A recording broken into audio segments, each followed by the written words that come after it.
விஜய் அவர்கள் students meet வச்சு குழந்தைங்க பெரியவங்க எல்லாருமே அவரை வந்து அவங்க வீட்டு பிள்ளையா நினச்சி ஒன்று பண்ணியிருந்தாங்க. இதுக்கு வந்து வேல்முருகன் அவர் வந்து பார்த்தீங்கன்னா ஒரு கமெண்ட்டை சொல்லி இப்போ அவர் மன்னிப்பு கேட்கணும் அப்படின்ற ஒரு கான்ட்ரவர்சி கிரியேட் ஆயிருக்கு. அதை பற்றி உங்களோட ஒப்பீனியன்? அதாவது நம்ம கேள்விப்பட்டிருப்போம்ல, ஒருத்தன் வந்து ஒரு ஒரு ஒரு வயசு குழந்தையா இருக்கட்டும், பார்க்குற பெண்களே ஆபாசமாக தான் அவன் பார்ப்பான், அவன் பார்வையே வக்ரமான பார்வையாக இருக்கும் அப்படின்னு நம்ம சொல்லுவோம்ல. அப்படி நம்ம சொல்லக்கூடிய ஒரு நபருக்கு உருவம் இருந்தால் அந்த ஒரு நபர் தான் வேல்முருகன் அப்படின்னு சொல்லணும். இவரெல்லாம் எப்படி ஒரு கட்சி நடத்தி அந்த கட்சிக்கு தலைவராக இருந்தார் அப்படின்ற மாதிரி கேட்கணும். ஏன்னா இன்றைக்கி ஒரு ஒரு பொண்ணு வந்து சொல்லுது மேடையில், என்ன சொல்லுதுன்னா, போன வருஷம் என் தம்பி வந்து என் அண்ணன் வந்து வாங்கினா, அப்போ நான் வாங்கணும்னு நினச்சேன், ஆனால் ஒருத்தருக்கு 3 பாஸ் தான் கொடுப்பேன்னாங்க.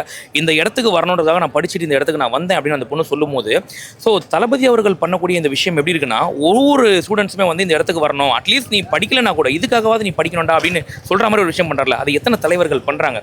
எத்தனை பேர் வந்து மக்கள் வரி பணத்தை விடுங்க, அவங்க கை காசு எத்தனை பேர் மக்களுக்கு செலவு பண்ணுறாங்க யோசிச்சு பாருங்கள். பட் பண்ணுறாருல்ல, இது நீங்கள் ஆதரிக்க முடியலாம் கூட இல்லை. இந்த மாதிரி ஏளனமாக, கேலி கிண்டலா, இவ்வளோ ஆபாசமாக கொச்சையாக பேசுறது ரொம்ப தவறு அப்படின்ற மாதிரி தோணுது.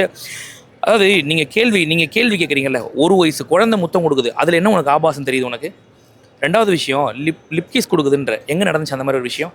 காலேஜ் பொண்ணுங்க வந்தாங்கன்னு சொல்கிற, காலேஜ் பொண்ணுங்க எங்கே வந்தாங்க? அப்போ உனக்கு யார் கொடுத்த அஜெண்டா இது பேச சொல்லி? அப்போ நீ எதையுமே பார்க்கல, யாரோ ஒருத்தவங்க உனக்கு சொல்லி கொடுத்துருக்காங்க இதெல்லாம் பேசுன்னு சொல்லிட்டு, அப்போ நீ அதை பேசியிருக்கிற. நீ அப்போ நான் என்ன கேட்குறேன்னா, இந்த அரசாங்கம் இதுக்கு ஒரு நடவடிக்கை எடுக்கணும். இந்த மாதிரியான பேச்சுக்களை தடுக்கணும் அப்படின்னாக்கா, நாளைக்கு எல்லாரும் போகிற வரவெல்லாம் அசிங்கமாக பேசிட்டு போவான். இதை பேசக்கூடாது, இதுக்கு வன்மையாக கண்டிக்கணும். ஒரு கட்சியோட தலைவர், உங்கள் கூட்டணியில் இருக்க கட்சி இந்த மாதிரி பேசினா வன்மையாக கண்டிக்கணும்.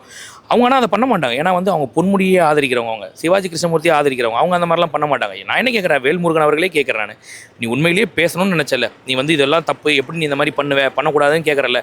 கேட்குற நாய் நீ எதை முதல்ல கேட்டிருக்கணும்? நல்லா கேள்வி. டாஸ்மாகில் நீ மது ஒழிப்புக்கு போராட்டம் வந்தானே, நீ டாஸ்மாகில் 1000 கோடி ஊழல் நடந்திருக்கு, அதை கேட்டியா? நீ ஒரு இளைஞர்களுக்கு வந்து கட்சிக்காக வேலை செஞ்சவொன்னே பீர் விருந்து வைக்கிறான், அதை பற்றி நீ கேட்டியா?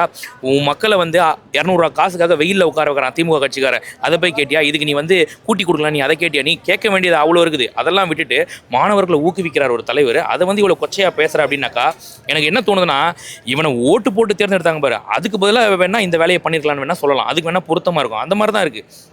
ஆனால் எல்லாருமே தளபதி அவர்களை வந்து அண்ணனாவும் மகனாவும் அவங்க வீட்டு பிள்ளையா நினச்சி தான் வந்து பெரியவங்கள்ல இருந்து எல்லாருமே வந்து அவங்க கண்ணத்தை கிள்ளி அப்படி ஒரு விஷயம் பண்ணும்போது இதையவே கான்ட்ரவர்சி ஆக்குறாங்க அப்படின்றது எப்படி? அதுதான் சொல்கிறேன்ல, திருநாயி, வெறிநாயி, சொரிநாயி, அதுங்கெல்லாம் அப்படி தான் இருக்கும். புரியுதா இல்லையா? ஒவ்வொருத்தன் அப்படி தான் ஆபாசமாக பார்ப்பான், வக்ரமாக பார்ப்பான். அவன் வீட்டுக்குள்ளே 4 செவத்துக்குள்ளே பேச வேண்டியதை ஒரு மேடையும் மைக்கும் கிடச்சா இப்படிலாம் பேசுனாங்க அப்படின்னாக்கா, எல்லாருமே பேசுவாங்க, எல்லாருக்கும் பேச தெரியும், பேசினா நல்லா இருக்காது. புரியுதுங்களா இல்லையா? இன்னும் நாங்கள்லாம் கொச்சையாக பேசுவோம். நான் வந்து என்ன தெரியுமா, நீ பண்ண தப்புக்கு உன் வீட்டு பெண்களை இழுத்து பேசக்கூடாதுன்றதுக்காக தான் அமைதியாக இருக்கும். ஏன்னா நாங்கள் பேசுவோம், அவங்கள பார்க்குற பார்வை நீ இப்படி தான் ஆபாசமாக உன் பொண்ணு அப்படி தான் பார்ப்பியான்னு நாங்கள் கேட்போம். அதெல்லாம் ரொம்ப தவறு. நாளைக்கு நான் என்ன கேட்குறேன், உன் பொண்ணே இருக்காங்க, உன் பொண்ணு நல்ல மதிப்பெண் எடுக்குது, ஆசிரியர் வந்து ஒரு சால்வையை போட்டு நல்ல மதிப்பெண் எடுத்தமா அப்படின்னாக்கா அதுக்கு கூட்டி கொடுத்த சமம் ஆயிடுமா? நான் கேட்குறேனே, ஒரு நல்லா படித்த பசங்களை ஒருத்தர் வாழ்த்தி இந்த மாதிரி ஒரு வேலை செய்கிறாருன்னா அதை ஆதரிக்கணும். திருப்பி இது மூலியமாக நிறைய பேர் படிக்கணும்னு நினைப்பாங்க எல்லாருமே. ஏன்னா சொல்கிறாங்கல்ல, மாணவிகளே வந்து சொல்கிறாங்கல்ல, நாங்கள் இந்த இடத்துக்கு வர்றதுக்கு காரணம் இவர் தான். ஏன்னா போன தடவை எங்களுக்கு கிடைக்கல, போன வருஷம் எங்கள் அண்ணன் பண்ணான், இப்போ நான் வந்திருக்கேன். புரியுதா இல்லையா? அந்த மாதிரின்னு சொல்லிட்டு என் தம்பி வந்து வரணும்னு நினச்சான், வர முடியல, இப்போ அவன் என்னை கூட்டிகிட்டு வந்திருக்கான் அப்படின்லாம் சொல்லும்போது ரொம்ப நிகழ்ச்சியாக இருக்குது. இதுக்காகவே பசங்க படித்து தமிழ்நாடு முழுக்க பார்க்குது இந்த ஒரு நிகழ்ச்சி. எல்லாரும் பார்க்கும்படி தளபதி அவர்கள் செய்கிறார் அப்படின்னும் போது இதை ஆதரிக்கணும். இது வந்து உனக்கு அரசியல் கோபம் இருக்குது, நீ தளபதி விஜய் மேலே 1000 விமர்சனம் வை, கொள்கை ரீதியாக தவறே கிடையாது. ஆனால் அங்கே வந்திருக்க பெற்றோர்களை, பொதுமக்களை வந்து நீ கூட்டி கொடுக்கலாம் இதுக்கு பதிலாக அப்படின்றது பார்த்தோன்னா அது எந்த வகையில் வச்சுக்கிறது தெரியல. எனக்கு ரொம்ப அசிங்கமாக இருக்குது. ரெண்டாவது வந்து பார்த்தீங்கன்னா, ஒரு கலைஞர் அவர்கள்கிட்ட நான் இந்த மாதிரிலாம் ஒரு கேள்வி கேட்டேன் அப்படின்னு சொல்லிட்டு ரொம்ப அசிங்கமாக இருக்குது. எனக்கு பேசுறதுக்கே ரொம்ப கூச்சமாக இருக்குது. நமிதா அவர்கள் குறித்து ஒரு மாதிரி பேசினார் அவர். அப்போ நீ ஒரு பெண்ணை பார்க்கும்போது அந்த இடத்த தான் பார்ப்பியா நீ முதல்ல அப்படின்ற ஒரு கேள்வி ஒன்று வருதில்ல. அந்த மாதிரி இதே நீ அம்மாவோட ஆட்சியில் அம்மா எதிரில் இது பேசினாக்கா தூக்கி போட்டு கொட்டையை மிதிச்சிருக்கோம். நான் அந்த அம்மா சொல்கிறேன் நான், சரியா?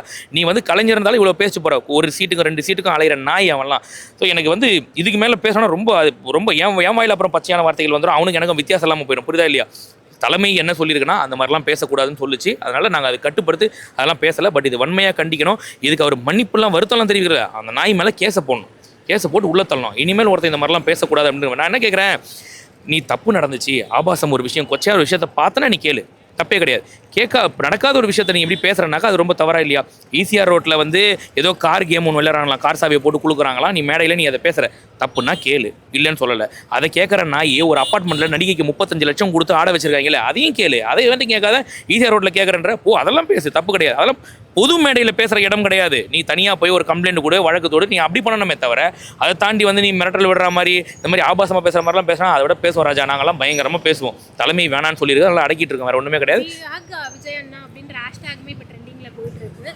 ஸோ என்ன ஒரு விஷயம் கடைசியாக வந்து அந்த இப்போ அந்த குழந்தைங்களை வச்சு தான் வந்து தப்பாக பேசியிருக்காரு. அந்த குழந்தைங்களுக்கு என்ன சொல்றது? மக்கள் செருப்படி கொடுக்கணும், பெண்கள் பார்த்துக்கணும், புரியுதா இல்லையா? இந்த மாதிரியான ஒரு கேவலமான ஆட்சிக்கு கீழே தான் நம்ம இருக்கிறோம் அப்படின்றத மக்கள் பார்த்துக்கணும்.